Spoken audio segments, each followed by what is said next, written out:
मन हमारा एकाग्र हो सकता है, क्योंकि भगवान का नाम बहुत टेढ़ा है ना टेढ़ा? कृष्ण। भगवान कृष्ण के नाम में जो का अक्षर है, का अक्षर के नीचे रकार लगा हुआ है। हसिया की भांत टेढ़ी पाई लगी हुई है। हमारी कन्हैया की लीला भी बड़ी टेढ़ी है। और जब हमारे मुरली मनोहर टेढ़ी टांग को करके खड़े होते हैं, बंसी का निनाद करते हैं, तो बड़ी अलौकिक छवि होती है। तो आइए हम सभी लोग इस पावन धरा पर बैठे हुए अपने मन और वाणी के साथ चलते हैं श्री धाम वृंदावन में, भगवान के पावन चरणों का ध्यान करते हैं। बोले वृंदावन में हरि लाल की जय हो। श्रीमद् भागवत महापुराण की जय हो। मुझे बल बल मुझे बल बल आवे यार, किशोरी तेरो बरसाना। मुझे बल बल किशोरी तेरो बरसाना। आवे किशोरी तेरो बरसाना। आओ से गाइए।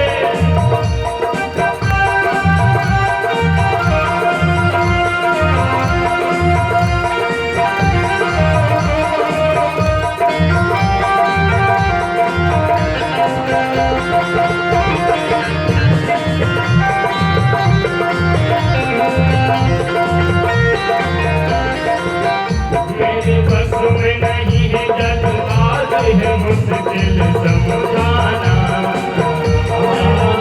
मेरे बस में नहीं है जज्बात है समझाना। मुझे बल बल हर बल बल बल आवे यार, किशोरी तेरो बरसाना। मुझे बल बल आवे यार, किशोरी तेरो बरसाना। आवे यार, किशोरी तेरो बरसाना।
बरसाना करुण भरे तव कात लाज का बरसाना मुझे पल पल हर पल पल पल आवे याद थोड़ी देर बरसाना पल पल आवे याद थोड़ी देर बरसाना पल पल आवे याद थोड़ी देर बरसाना श्री राधे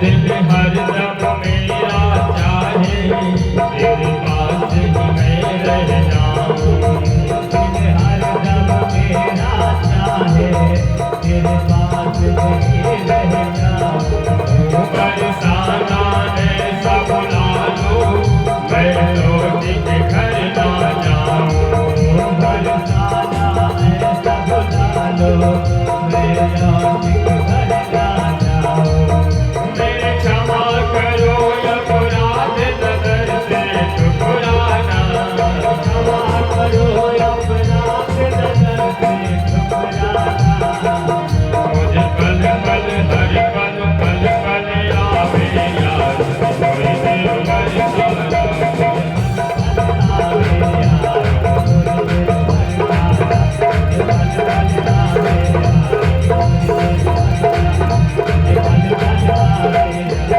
थोड़ी देर बरसाना पल पल आवे याद थोड़ी देर बरसाना थोड़ी देर बरसाना थोड़ी देर बरसाना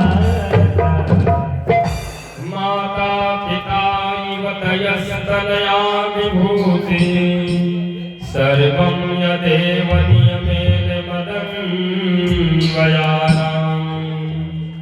आदर्शिनः कुलपतेर्वकुलाभिरामम् श्रीमद्वरङ्गयुगलां प्रणमामि मूर्धनः। कल के पवित्र पावन प्रसंग में आप लोगों ने कथा के माध्यम से श्रवण किया कि किस प्रकार से श्रीमद् भागवत सप्ताह ज्ञान की कथा को श्रवण किया और धुंधकारी का उद्धार हो गया, प्रेतत्व से मुक्ति मिल गई, प्रेतात्मा से उद्धार हो गया। ऐसा हमारा श्रीमद् भागवत महापुराण सदग्रंथ है। ज्ञान वैराग्य का बुढ़ापा दूर हो गया, भक्ति मैया के मन में जो कष्ट था उसका निवारण हो गया। भक्ति मैया ताता थैया करके नाचने लगी। सज्जनों, भगवान सुंदर से भक्तों के भाव को देख करके और सभा के मध्य में प्रकट हो गए। राधे राधे। भगवान ने भक्तों से कहा, वरदान मांगो, क्या चाहिए? आज मैं आपकी भक्ति से बहुत प्रसन्न हूं, क्योंकि कहा जाता है प्रेम दिवस के पाले पढ़कर प्रभु को नियम बदलते देखा, अपना मान टले तो टले पर भक्त का मान न टलते देखा। भगवान ने कहा, आज मैं बहुत खुश हूं, बहुत प्रसन्न हूं, मांगो क्या चाहिए? सभी भक्तों ने कहा, प्रभु यदि आप हमारे ऊपर खुश हैं, प्रसन्न हैं, तो ऐसा वरदान दे दो कि जब हम आपका कीर्तन करें, भजन करें, तो आपका दर्शन मिल जाया करे। भगवान ने सुंदर सा वरदान दिया और चले गए। इसके बाद में श्री सूत जी महाराज भगवान का मंगलाचरण करते हैं।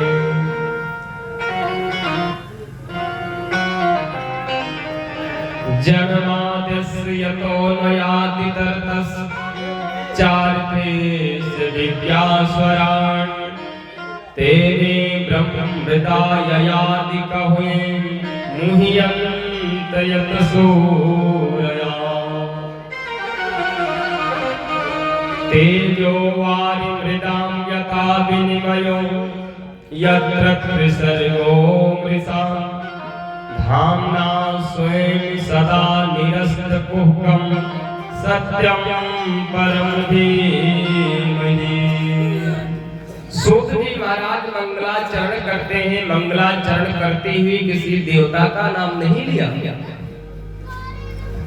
सूत जी महाराज कहते हैं कि जन्माद्यस्य यतो न्वयादितर्तस्, जिसके जन्म का कोई पता नहीं, जिसके मध्य का कोई पता नहीं, जिसके अंत का कोई पता नहीं। इतना ही नहीं, तेजो वारि मृदां यथा विनिमयो यत्र त्रिसर्गो मृषा, जो ब्रह्मपिता परमात्मा अपने तेज के माध्यम से सारे संसार को प्रकाशित करते हैं, जो कभी किसी चीज का भेदभाव नहीं करते, चाहे छोटा हो, चाहे बड़ा हो, चाहे गरीब हो, चाहे अमीर हो, अपने तेज के माध्यम से सभी को रोशनी प्रदान करते हैं। यदि हम अपने घर में लाइट जलाते हैं, लाइट का उपयोग करते हैं, तो हमें बिल भरना पड़ता है। बिल नहीं जमा करेंगे तो हमारे घर का कलेक्शन काट दिया जाएगा। लेकिन जो कभी वो परमपिता परमात्मा किसी से कोई टैक्स नहीं लेता, अपने शरीर के माध्यम से सारे संसार को, सारे जगत को उजाला प्रदान करता है। तेजो वारि मृदां यथा विनिमयो यत्र त्रिसर्गो मृषा धाम्ना स्वेन सदा निरस्तकुहकं सत्यं परम धीमहि। ऐसे आनंद घन सच्चिदानंद के चरणों में हम बारंबार प्रणाम करते हैं। सज्जनों,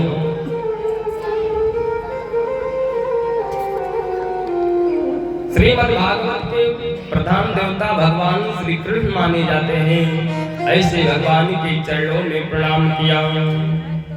इतना ही नहीं, दूसरे श्लोक में व्याख्या किया, ब्रह्मा प्रोजित कैत्रयोत निर्वित्सराणां सतां वेद्यं वास्तव वस्त्र वस्त्र स्यूदं तापत्रयो नमो नमः।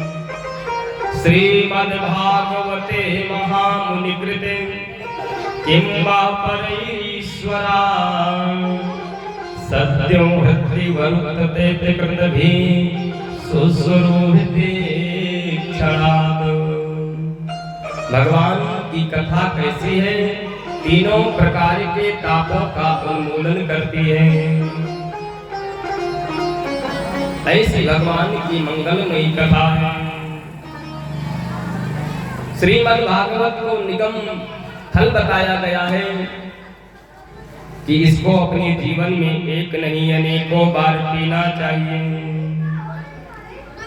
जिस समय श्री महर्षि वेदव्यास जी ने भागवत का निर्माण किया, भागवत को तैयार किया, तो उन्होंने दो नामों को पुकारा। व्यास जी कहते हैं कि निगम कल्पतरोर गलितं फलम सुखमुखाद दृप्र संयुतम श्रीमद्भागवतीनामः पिबत भागवतं रसमालयं मुहुरहो रसिका भुवि भावुका।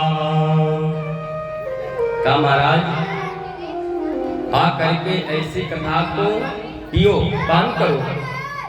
लोगों ने कहा महाराज ये क्या? अरे भागवत कथा तो सुनने की चीज है, तो इसे पिबत क्यों बोला गया? सुत जी महाराज बताते हैं कि पीने का मतलब होता है कि जो मैंने श्रवण किया, श्रवण करने के बाद अपने अंतःकरण में उतार लिया, हृदयांग कर लिया, उसको पीना बोलते हैं। मैंने एक तरफ से सुना, दूसरी तरफ से निकाल दिया। ऐसे सुनने से क्या मतलब? अंतराम गमयत बोधयत सह निगम वेदाः श्रीमद् भागवत को निगम फल बताया गया है। कहा महाराज वो तो ठीक है, लेकिन मोह रहो रस का कोई भाव का, क्या इस कथा के अधिकारी इस कथा को 2 ही लोग सुन सकते हैं? यदि तीसरा भी सुन सकता है तो केवल 2 ही नामों को क्यों पुकारा? कहा 2 नाम को इसलिए पुकारा है कि जो भगवान कथा के रसिक होंगे, भावुक होंगे, वो आकर के कथा को श्रवण करेंगे। कोई तीसरा व्यक्ति आ गया जिसके मन में कोई भाव नहीं है तो कथा नहीं सुनेगा, आकर के बैठेगा, केवल प्रश्न करेगा कि भगवान के बाबा का नाम क्या था, भगवान के नाना का क्या नाम था। ऐसे नहीं, जिनके मन में भाव है। अभी कोई प्यासा व्यक्ति हो, उसे आप पानी पिलाएं तो सहजता से पानी को पी लेगा, लेकिन जिसको कोई प्यास ना लगी हो उसको आप पानी पिलाएं तो कहेगा ये तो पानी कहाँ से मंगाएंगे, ये पानी बिस्लरी का है या नल का पानी है, सीधे भर लेकर के चले आए। तो इसलिए केवल 2 नामों को पुकारा कि मोह रहो रस का भूल भाव का। किसी ने कहा महाराज मैंने ऐसी कथा को पी लिया, ऐसी कथा का पान कर लिया, कहीं मेरा गला खराब हो गया तो क्या होगा? कहा नहीं, ये तो कथा एकदम से मीठी है, इस कथा में केवल रस ही रस भरा हुआ है। कहा क्या गारंटी है? कहा सुख मुखाद द्रव्य संयुतम, ऐसे भागवत में सुख रूपी तोते का मुख लगा हुआ है। आम का सबसे ज्यादा पारखी कौन होता है? तोता। और ऐसे भागवत में सुख रूपी तोते का मुख लगा हुआ है, इसलिए ये बहुत मीठी है। कहा महाराज बहुत मीठी है, मान लिया मैंने। आपने कहा कि एकदम से रस से प्रफुल्लित है, भरी हुई है, और एकदम से पका हुआ फल है, तो ये जब फल टपक करके नीचे आया होगा तो फूट गया होगा? कहा नहीं, बिल्कुल नहीं, ज्यों का त्यों है।